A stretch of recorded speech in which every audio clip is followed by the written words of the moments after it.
Today is October 4th, and as always, it's just a pleasure and an honor to be here, to be able to have the opportunity to sit here and go through the Word, go through the one-year Bible, and pick out a verse. But also the fact that in this nation we can read the Bible and put videos out and spend our time working for the Lord as He would want us to do. You know, there's often for people uh, who've been through the Bible and have read often. There's a comment that we want to hear from God at the end of our life. It's well done, good and faithful servant. And as I sit here, that's what I would hope. I mean, I'm a imperfect by far of probably anybody that hears this man who I've made mistakes, and I'm not a perfect Christian. I'm not some pastor preacher sitting up there who apparently looks to be, at least, has done everything good. I'm just a businessman mostly.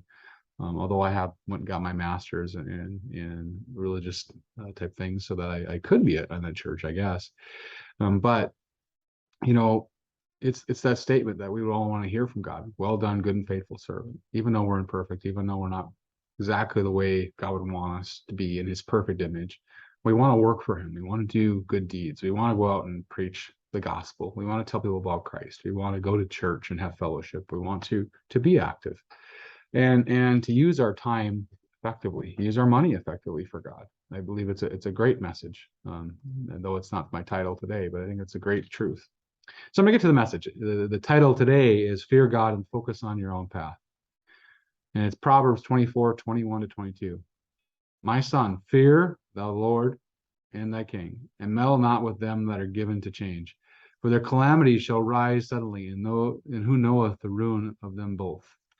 So this is a simple, just a quick verse, and that's saying fear God and fear Jesus, fear what the King would do, and even understanding the calamity that would come to you, and focus on your own thing. Like I said, well done, good and faithful servant. Focus on what your path is. Yesterday was the great verses where we talked about look at the things that are positive, look at the things that are true, look at the things that are righteous, and have your soul on those things. That's what I would tell you today too. We can get distracted by other people. I've had people cheat me and this, and I've had other people, uh, do horrible things, and that's not right. And I would express to others to be careful because you have to be a just and honorable person. But to get into arguments that are not yours, unless God draws you in to be a peacemaker, but to get involved in people who are warlike, that are not kind, that are not nice, it's very, very dangerous. And you need to be careful. There's a balance also to this, but you have to be very careful. Fear God, do what He would want you to do, but you can't solve all the problems. You're not God. You can't bring somebody to Christ if they don't want to. That's God's play. Our play is only to be a servant, not to be a master. And so we have to look at our peace. Now, I would say there's also a sidebar here. Be careful as well. Certain times you do have to stand up. I'm a very firm believer against Halloween. Halloween is a demonic holiday. Churches that do this are foolish. They're opening the gates, spiritual gates, to problems. And I've expressed this often. There's a balance. Am I saying this out of love and out of honor to my God, or am I saying this because I just want to have a verbal fight? I'm saying it out of love. I'm saying it because I've seen churches who've done this right after a men's spiritual attack happens.